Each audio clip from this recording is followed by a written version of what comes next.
Muito bem, vamos então a novos desdobramentos da crise diplomática entre o Brasil e os Estados Unidos. Ontem à noite, em rápida sucessão, foi uma série de eventos que a gente condensa agora.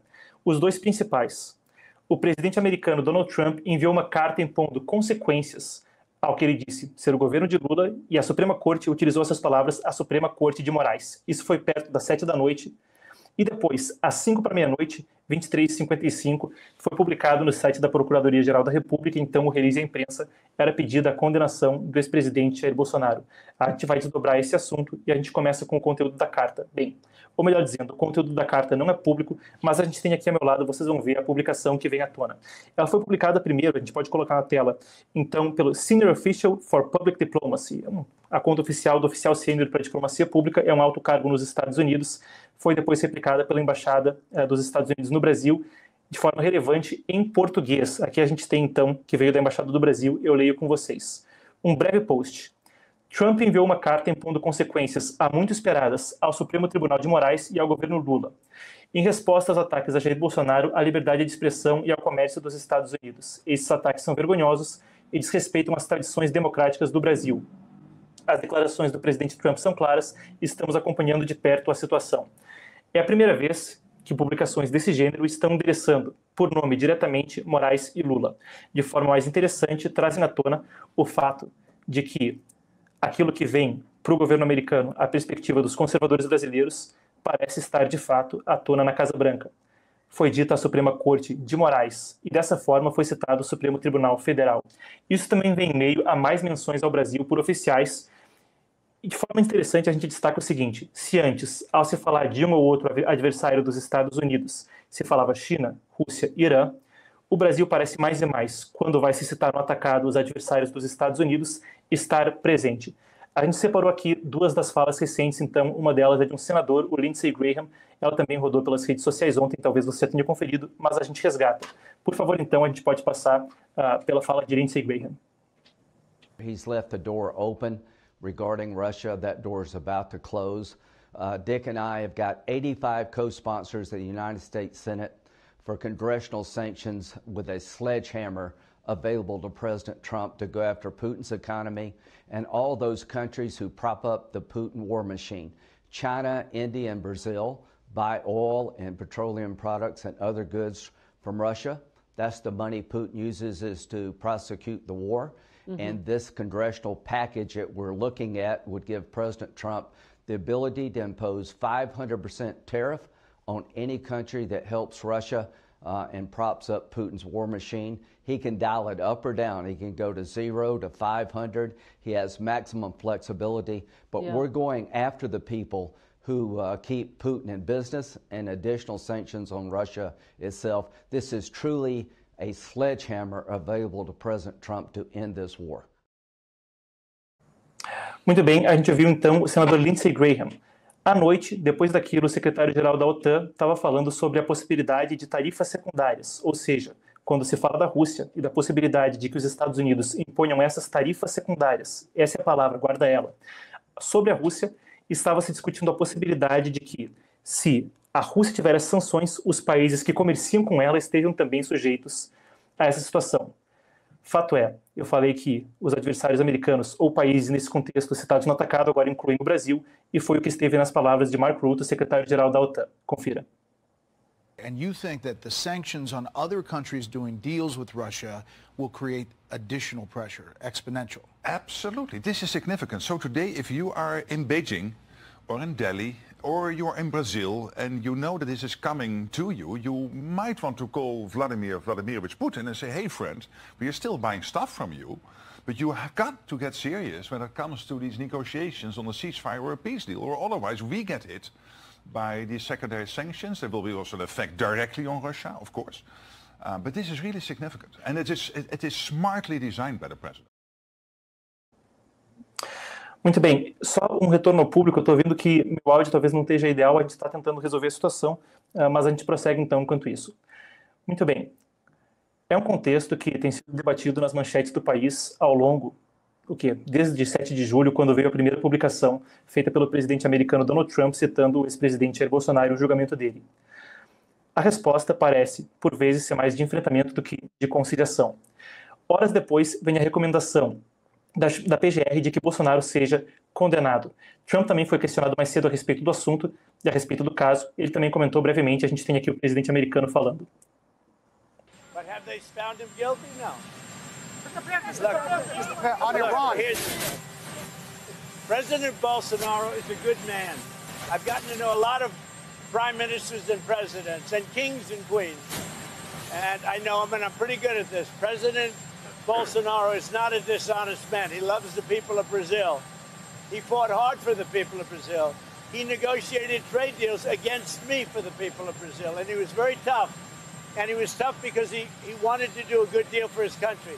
He was not a dishonest man.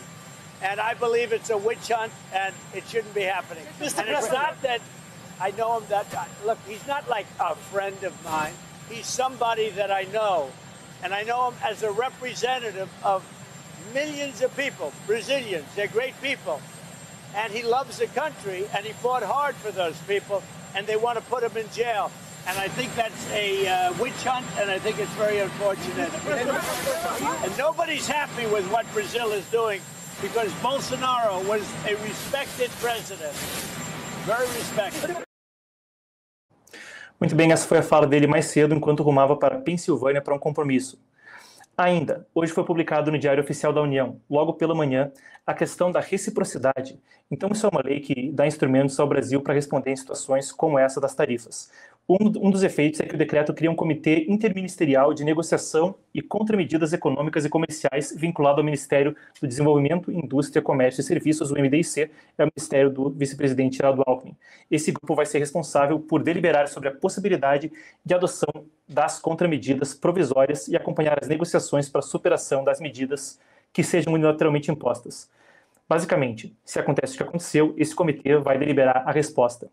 Mas nas entrelinhas tem mais um dos pontos a dar no contexto que a gente traz para o público. Há ações que envolvem o Brasil quando a gente fala dos Estados Unidos nos três poderes. Quando a gente fala do executivo, a possibilidade de sanções e as tarifas que agora vêm à tona. Quando se fala do legislativo, houve já progresso no Congresso rumo à lei chamada Sem Censores em Nossas Margens, que basicamente significaria que se você viola a lei americana que protege a liberdade de expressão em algum lugar que seja no exterior, enquanto os Estados Unidos não podem lhe punir, podem impedir que você entre, não te dar visto. No judiciário existe uma coisa curiosa, não exatamente no poder judiciário, mas num processo que corre.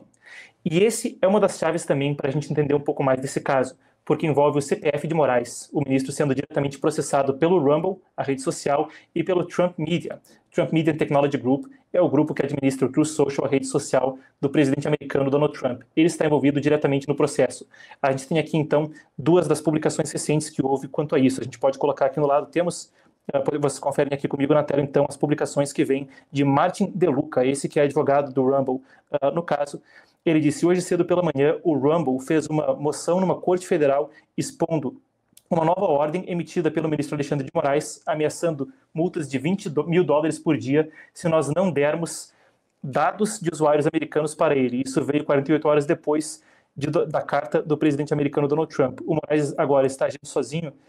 A carta não é essa nova, ele se referia à carta anterior, ao comunicado anterior, e aqui então, isso que a gente tem na tela, foi publicado pela imprensa americana, vazado pela imprensa americana, é então o comunicado que veio do ministro Alexandre de Moraes para o Rumble com multas de $20 mil por dia, segundo alega o advogado, pedindo dados de cidadãos americanos. Muito bem, claro que é um assunto vasto para a gente destrinchar e para a gente prosseguir agora, a gente conversa com o professor de Direito Constitucional, o doutor André Marcília, também anteriormente envolvido em casos na Suprema Corte. Se temos o doutor, podemos colocar ele à tona, então, vamos lá. Muito bem, boa tarde então, doutor, muito obrigado por estar conosco novamente, sei que foi um pedido aí de última hora, muito obrigado por nos atender. Boa noite, Marcos, boa noite a toda a audiência, é um prazer estar aqui contigo. Bom, muito bem, a gente começa pela obvietude que foi ontem, quase à meia-noite, vir então a recomendação da Procuradoria-Geral da República de que o ex-presidente Jair Bolsonaro seja condenado. Ajuda a gente a entender o caso, o que isso significa em termos da possibilidade de prisão, o que isso significa em termos de fato, uma medida acontecer contra o ex-presidente. Olha, Marcos, era algo já previsto, né, até pela própria peça inicial da PGR, então, enfim, não tinha muito como eles, inclusive, voltarem atrás em relação à forma como eles abordaram o tema. Agora, o que chama a atenção, eu acho que nessa história toda, Primeiro, me parece que não está e continua sem estar esclarecido a tal da minuta. Muita gente falou da minuta, fala da minuta, é uma minuta, é outra minuta, cada hora tem uma versão sobre essa minuta, e não se sabe, inclusive, ou não fica claro qual era a finalidade da minuta, porque é uma minuta de um decreto, né, um decreto, na verdade, de estado de sítio ou de defesa, é um instrumento legal, não é um instrumento ilegal. Então, precisa saber qual era a finalidade dela. Nada disso ficou claro, no entanto, eles continuaram e seguiram, a PGR buscou a condenação desse núcleo duro, vamos dizer assim, do bolsonarismo. E me parece, Marcos, que perigosamente com isso se criminaliza algo em torno da liberdade de expressão. Porque se a gente não tem a concretude demonstrada de uma tentativa de golpe, então se criminaliza a cogitação, se criminaliza o diálogo, a interlocução, a reuniões, lives, a gente está, portanto, flertando com a possibilidade de para condenar-se o Bolsonaro e o bolsonarismo, criminalizar-se no país a liberdade de expressão, que me parece algo realmente muito perigoso. Em termos de práticos, né, de prisão, coisas do gênero, não vai acontecer nesse momento, não tem como acontecer, a gente está numa fase de alegações finais, portanto,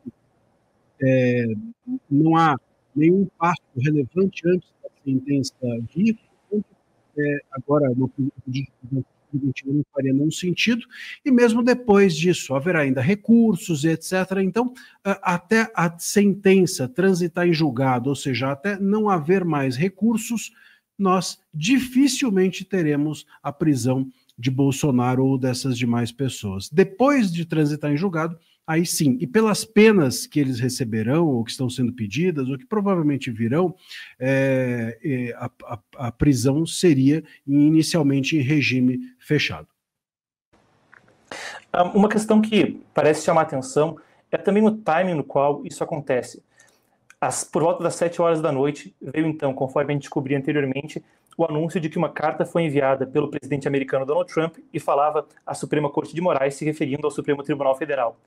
O anúncio vem aí horas depois, perto da meia-noite de ontem, é publicado pela Procuradoria-Geral da República, que então é essa recomendação da condenação do ex-presidente Jair Bolsonaro. Algumas pessoas leem isso como uma coisa que pode ter um contexto diplomático, pode ter um contexto de ser uma reação em meio à crise diplomática entre o Brasil e os Estados Unidos. Essa pode ser uma leitura precisa no parecer do senhor, ou parece uma coisa que, bom, era o prazo natural, a Procuradoria-Geral da República faria isso de toda forma. Como a gente pode interpretar isso? Não há um prazo específico, então a PGR não estava nem dentro nem fora de um prazo, não havia necessariamente uma expectativa de que isso ocorresse ontem. Agora, a gente precisa ler esse fato realmente já, junto de um outro que aconteceu nos últimos dias, que foi o do pedido de bloqueio e até de contas do Rodrigo Constantino na Rumble, na plataforma Rumble, e até mesmo o pedido de dados a essa plataforma. A gente precisa entender que a conta dele já estava inativa, que a plataforma sequer está dentro do Brasil. Então é um pedido completamente inútil, não faz nenhum sentido. É uma clara, nesse caso, uma evidente provocação, vamos dizer assim, do ministro Moraes as medidas dos Estados Unidos contra o Brasil, as tarifas e etc. Então, é possível que a PGR, ou vamos dizer assim, essas alegações finais da PGR venham nesse contexto de um combo de provocações, ou de reações, ou de demonstrações de força das autoridades brasileiras em retaliação, entre aspas, aos Estados Unidos. Isso pode ser lido assim. Nesse caso da PGR, seria uma inferência, eu estaria aqui cogitando apenas, mas no caso da Rumble não há a menor sombra de dúvida, porque realmente a ordem do ministro Moraes é inócua, não faz nenhum sentido do ponto de vista jurídico, é só uma provocação. Então, sim, nós estamos vendo autoridades judiciais ou do judiciário, promotores, no caso da PGR, ou ministros, no caso do ministro Moraes, reagindo dessa maneira aos Estados Unidos, o que me parece ser lamentável, primeiro porque quando um Estado reage a alguém usa a força, né? Usa a força do Estado para reagir a alguém, mostra fraqueza, mostra insegurança, não mostra força. E segundo, que é muito ruim, porque isso mostra o quanto realmente o nosso direito está politizado e quanto o direito se tornou instrumento de guerra política e não mais de aplicação da justiça. Eu também queria entender uma questão até de parecer técnico, talvez, aí do senhor, porque quando se fala da forma como houve as tarifas, mencionando diretamente o julgamento do ex-presidente Jair Bolsonaro, uma das formas como o governo reagiu foi dizendo que isso era uma interferência na soberania brasileira e na sua forma de conduzir os assuntos. Por outro lado, quando a gente fala sobre o Rumble especificamente, e esse caso que a gente trouxe à tona, a gente pode até colocar na tela novamente, então, a publicação do Martin De Luca, que é advogado no caso, e fala sobre a inadequação da forma como as ordens chegam para o Rumble, chegando por e-mails, chegando por despachos, com e-mails com imagens como essa, e não sendo citados formalmente pelos canais de cooperação bilateral entre os judiciários dos dois países, o que também configuraria, de certa forma, uma tentativa figurada de impor soberania brasileira sobre outro país. Quando a gente fala da possibilidade de um recado, ou tenta entender e especular sobre as nuances disso, pode ser uma coisa nesse sentido, e de fato, seria uma violação da soberania americana mandar um processo dessa forma, ou uma intimação dessa forma, sem passar pelos canais de cooperação bilateral do judiciário dos dois países? Olha, eu te diria até, Marcos, que a gente não está apenas violando a soberania dos Estados Unidos, o Moraes está violando também as leis brasileiras. A forma com que ele procede ou procedeu, nesse e em outros casos, viola também as nossas leis. Vamos recuperar apenas rapidamente que o X, quando foi suspenso no Brasil, recebeu sua intimação pela própria plataforma. Eles publicaram, o STF publicou a intimação no X e disse que isso estava resolvido. Agora, há pouco tempo, no processo aqui do golpe, o Paulo Figueiredo, que é residente nos Estados Unidos, também foi por conta de um vídeo que ele publicou considerado intimado. Isso é totalmente irregular, não funciona assim nem nos Estados Unidos e nem em lugar nenhum do mundo. Então nós estamos não apenas violando as leis norte-americanas, e sim, violar as leis norte-americanas, uma decisão judicial nossa, é violar a soberania, porque a soberania de um país, ela se concentra justamente naquilo que as leis representam, que é a vontade da coletividade. Então, quando você, um ministro, dentro do seu país, dá uma decisão judicial que pretende passar por cima da lei de outro país, óbvio que você viola a soberania daquele país. Senão, a gente precisa entender que amanhã alguém, sei lá, um juiz do Iraque resolve dar uma decisão contra mim e eu aqui preciso achar que tudo bem, passando por cima das leis brasileiras. Isso não faz sentido, né? Eles vão aplicar aqui as leis, por exemplo, islâmicas ao Brasil, e eu vou ter que me contentar com isso, sendo que as minhas leis aqui no Brasil é que me protegem. Claro que isso não pode ser assim, não funciona dessa forma, viola sim a soberania dos Estados Unidos. Mas veja, não é algo restrito a esse caso, é algo que nós temos feito aqui no Brasil há muito tempo, buscar inclusive dados de cidadãos norte-americanos fora nas plataformas, fora do país, com decisões aqui feitas dentro do Brasil. Isso é algo totalmente irregular e nesse último caso Rumble, me parece que o Moraes, ele claramente sabe disso e apenas fez para provocar. Então isso mostra como, no fundo, não é apenas um desconhecimento jurídico, nós temos uma situação de politização do direito aqui dentro do Brasil, de tal monta que não há mais nenhuma dúvida de que realmente os Estados Unidos, de alguma forma, estão corretos na sua alegação de violação de soberania e de que nos alertam de que isso é muito perigoso. Essa tarifa, inclusive, Marcos, me parece que não é nenhuma tarifa comercial. Está claro que nós estamos aqui sendo sancionados dentro do Brasil por perdermos o contato com as nossas liberdades, que é algo tão caro aos norte-americanos. Muito bem, a gente acompanhou então a análise do professor de Direito Constitucional, o Dr. André Marcília, também autor do notório livro Censura por Toda Parte. Sempre um prazer receber o senhor. Muito obrigado, doutor. Prazer é todo meu. Um abraço a todos.